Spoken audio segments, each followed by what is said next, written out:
Hello friends, मेरा नाम है डॉक्टर रमेश कुमार ठाकुर और डिजिटल इमेज प्रोसेसिंग के लेक्चर 9 में हम स्टार्ट करने वाले हैं image enhancement in spatial domain unit और इसका ये पार्ट 1 है। इस लेक्चर में हम देखेंगे introduction to image enhancement in spatial domain, then image negatives, log transformation and power law transformation. तो हमने पिछले 2 यूनिट में देखा कि कैसे इमेज के एप्लीकेशन एरियाज़ और इमेज के डिफरेंट टाइप्स एंड कंपोनेंट्स, उसके बाद हमने फ्रीक्वेंसी डोमेन में उसके एनहांसमेंट के प्रोसेस को देखा।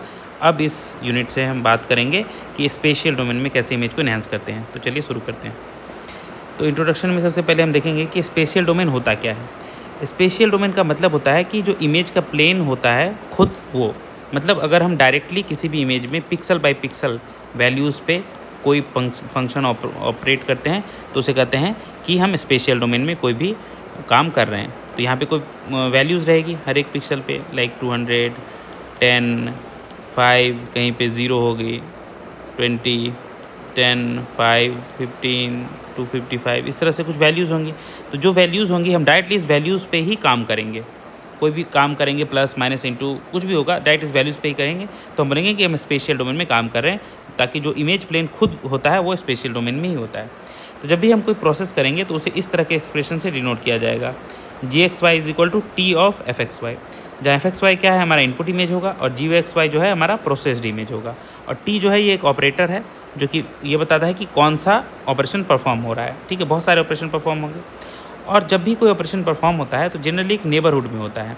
नेबरहुड कहने का मतलब होता है कि जैसे कोई भी इमेज पे हमें कोई काम करना है तो पूरे इमेज पे एक साथ काम नहीं होता है। ठीक है, वो कोई पर्टिकुलर पिक्सल लेते हैं, मान लीजिए XY यहाँ पिक्सल है तो इसका एक नेबरहुड बनाया जाता है और जनरली ये नेबरहुड जो है ये 3x3 का होता है। ठीक है, और उस नेबरहुड में वो काम होता है, वो ऑपरेशन होता है। फिर धीरे धीरे करके ऐसे ऐसे बहुत सारे नेबरहुड लिए जाते हैं और शिफ्ट करते करते पूरे इमेज को कवर कर लिया जाता है। इस तरह से काम होते हैं, फिर इस तरह से। ठीक है, एक एक करके काम होता है, रो बाय रो काम होता है। ठीक है, उस नेबरहुड को स्विच किया जाता है। ठीक है, और ये कैसे काम होता है जनरली कि जैसे एक इमेज है, मान लीजिए ये एक इमेज है तो 3x3 का एक ये लिया जाता है एरिया, नेबरहुड। यहाँ पे काम होता है, यहाँ पे कन्वोल्यूशन की तरह प्रोसेस होता है। जो भी एक्चुअल इमेज में वैल्यूज़ रहती है वो कन्वॉल्व होती है इस नेबरहुड में, इस मास्क के वैल्यू के साथ। ये एक मास्क कहलाता है 3x3 का, या कहीं कहीं फिल्टर भी कहते हैं।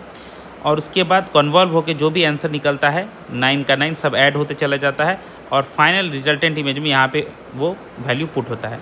फिर नेक्स्ट जो कैलकुलेशन होता है ये इस जगह पे होता है, एक शिफ्ट हो जाता है, उसका फिर सारा मल्टीप्लाई हो जाता है सब उसके कॉरस्पॉन्डिंग इमेज एलिमेंट के साथ, और उसके बाद एडिशन होके सब उसका फाइनल रिजल्टेंट इमेज में यहाँ पे आंसर आता है। तो इस तरह से ये सारे वैल्यूज़ पुट होते हैं।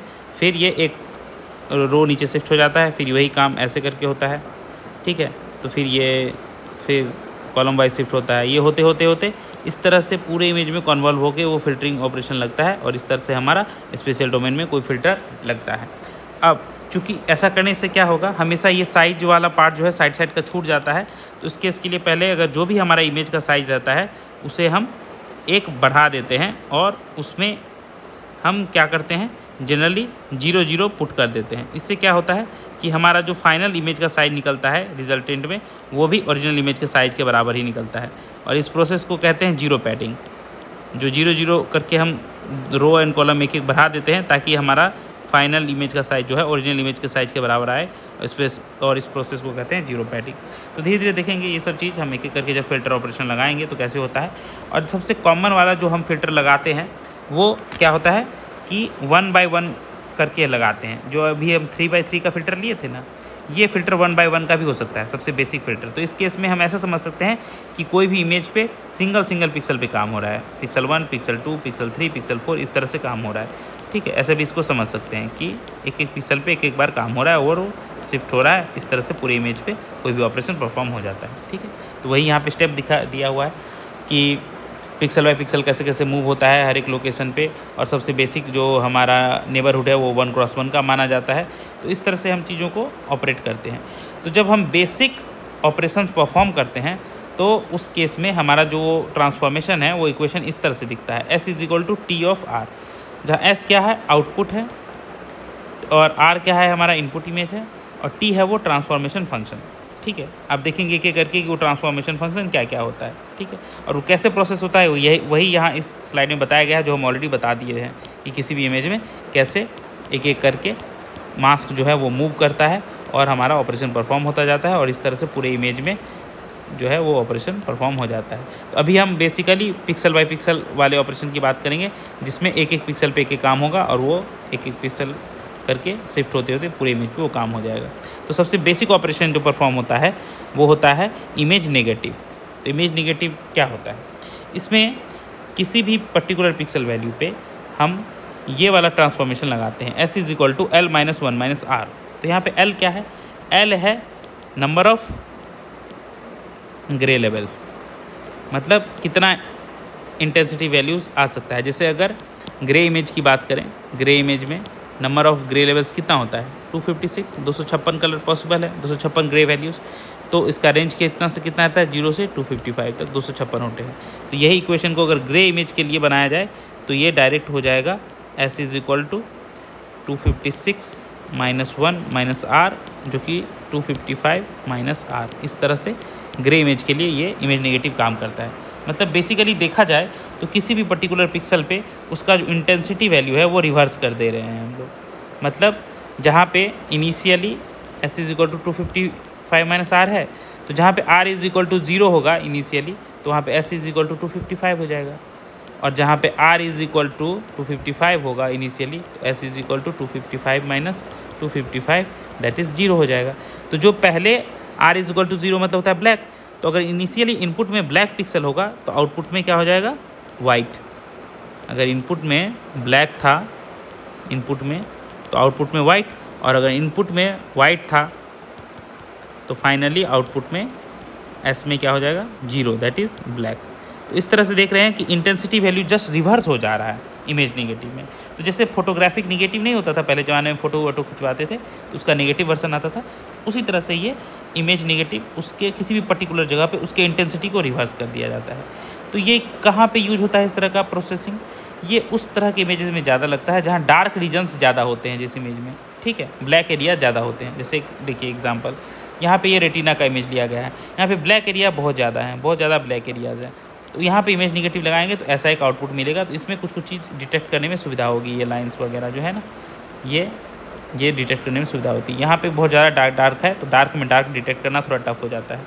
और ये मैट्रिक के फॉर्म में दिखाया गया है कि देखिए अगर मैट्रिक के फॉर्म में अगर कन्वर्ट करना हो इमेज नेगेटिव के फॉर्म में, तो देखिए 0 है तो 0 क्या 255 हो जाएगा, क्यों, क्योंकि 255 - 0 दैट इज़ 255, 255 उसका उल्टा हो जाएगा 255 - 255 दैट इज़ 0, तो 0, 127 तो 255 - 127 दैट इज़ 128। इस तरह से 255 - 10 तो यहाँ पे 244 तो 245। तो यही हर एक जगह पे 255 माइनस जो भी करंट वैल्यू रहता है पिक्सल का वो कर दिया जाता है, तो हमें आउटपुट मिल जाता है।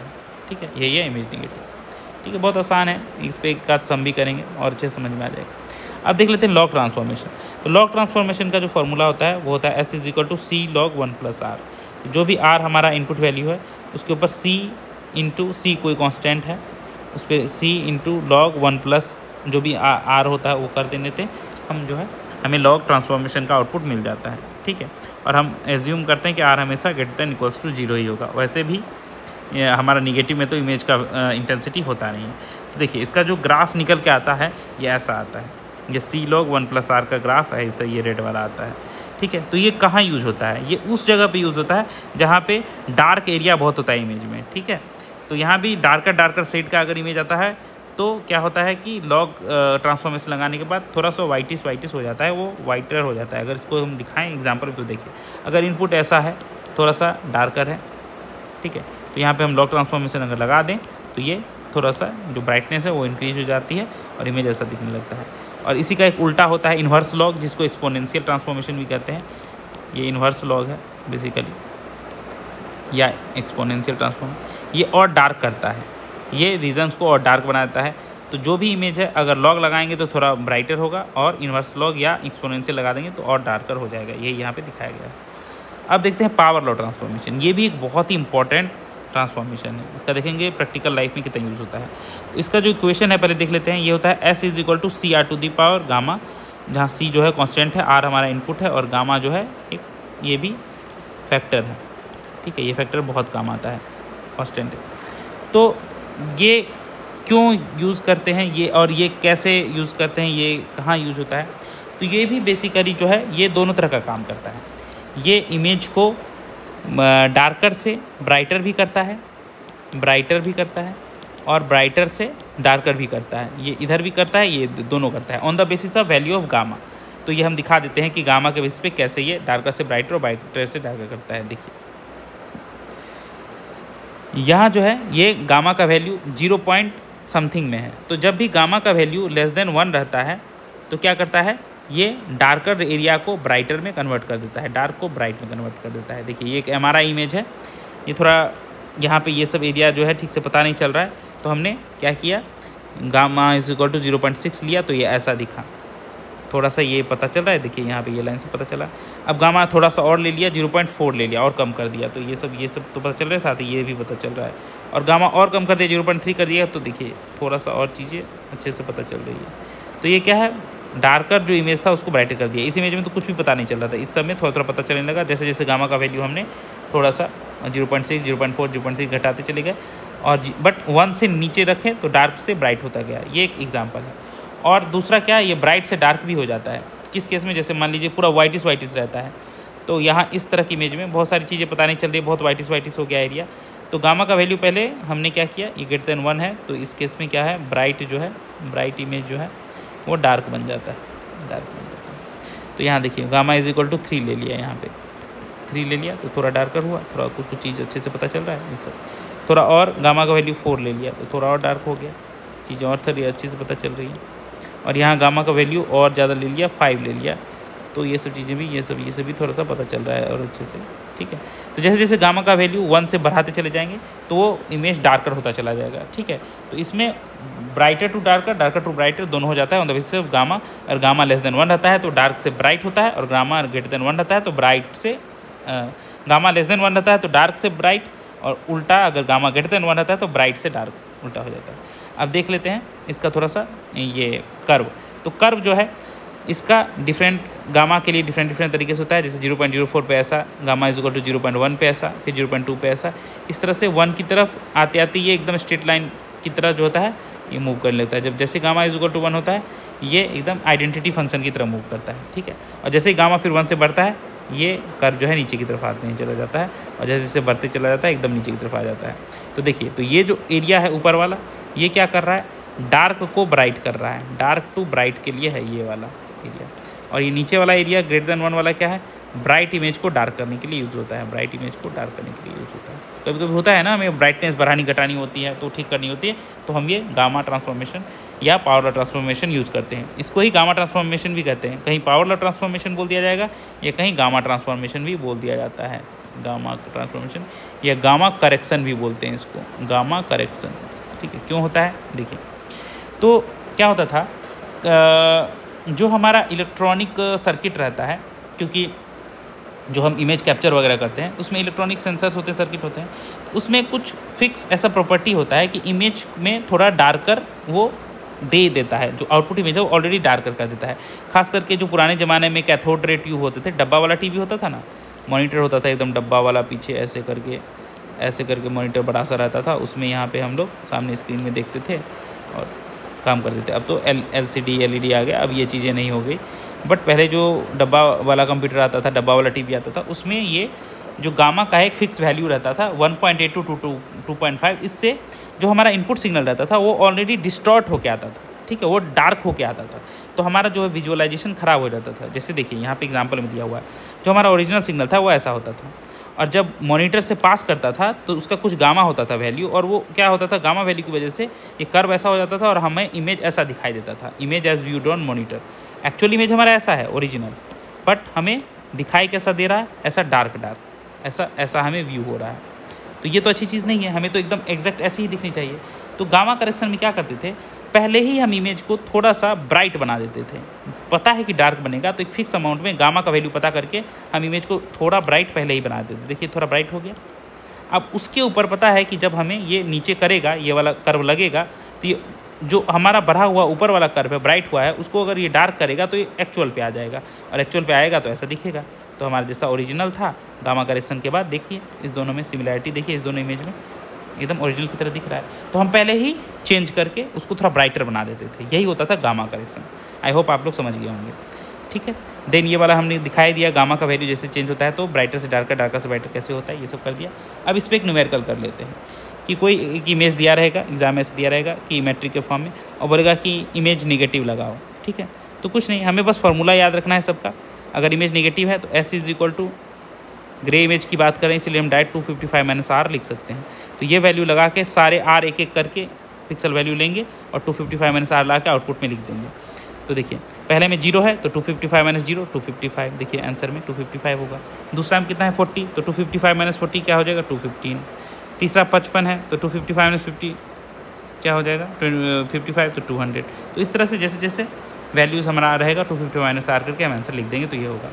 और एक होमवर्क मैं यहाँ दे रहा हूँ कि अगर लॉग ट्रांसफॉर्म हम लगाएं C इज इक्वल टू 2 पे, और पावर लॉ ट्रांसफॉर्म लगाएं C इज इक्वल टू 0.5 और गामा इज इक्वल टू 2 पे, तो कैसा होगा, ठीक है।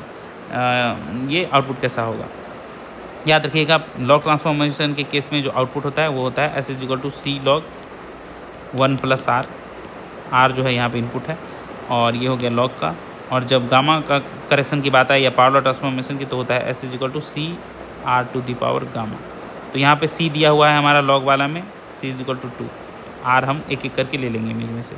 और यहाँ पे C is equal to gamma वाले में दिया हुआ है 0.5 और गामा दिया हुआ है हमारा 2, ठीक है। तो ये दोनों फार्मूला का यूज़ करके ये दो क्वेश्चन को सॉल्व किया जा सकता है। आई होप आप लोग को ये वीडियो पसंद आया होगा, और आप लोग प्लीज़ इसको सॉल्व करके आंसर जो है कमेंट में लिख दीजिएगा। थैंक्स।